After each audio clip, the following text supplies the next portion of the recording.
ano sa'yo. May order ako para sa'yo. Uy. Surprise ah. Tignan mo na lang ah. Magagamit mo to sa araw-araw, tanga. Ayan o. Dali. Para sa'yo talaga to. Tutulog na ako. Sige na, in-order ko talaga para sa'yo yan. Oh. Dumating na po itong parcel ko para kay Glenn. In-order ko to para talaga sa kanya. Surprise. Glenn! Glenn! Ay, pag gumising na ito. Glenn! Uy! Glenn! Gumising ka na ah.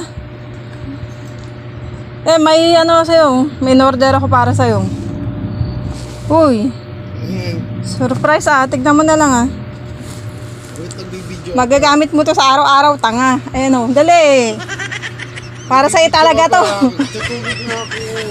Sige na, in-order ko talaga para sa'yo yan. Oh. Para sa'yo talaga yan. Panggamit mo sa araw-araw. Kailangan mo yan. Sige na, open mo na ah. Hala. Ang flying saucer naman. Hindi, sige, open mo kasi.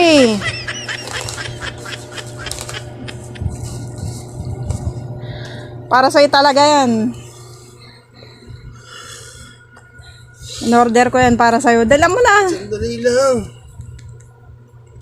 Gagaga, istorbo. Anong oras na ba? Uy, mag-alas 12 na.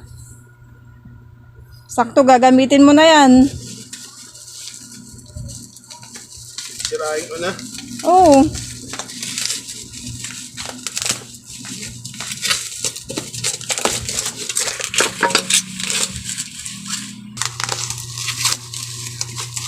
Maganda yan. Kailangan mo talaga yan. Parang kawali naman.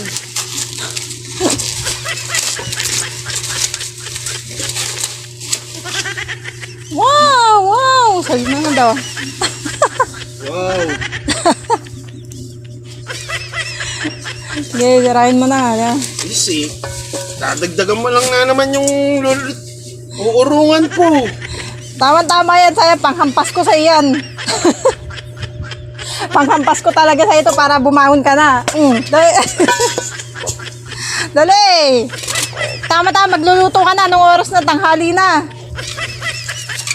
Gagamitin mo na yung sakto. Magluluto ka pa. Nung oras na mag-alas 12, nagugutom na kami.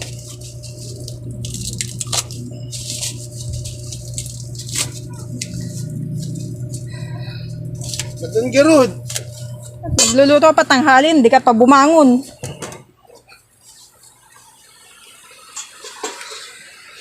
Alam mo, ayan o. Naghihintay na yung ano sa'yo, kalan. Tanghali na, hindi ka pa gumising. Diba maganda? Ayaw mo ba? Gulo-gulo mo. A few moments later. Ginagawa na ito, hindi pa magluto. Hoy! Pang ginagawa mo? Hindi pa magluto, parang tanga dyan.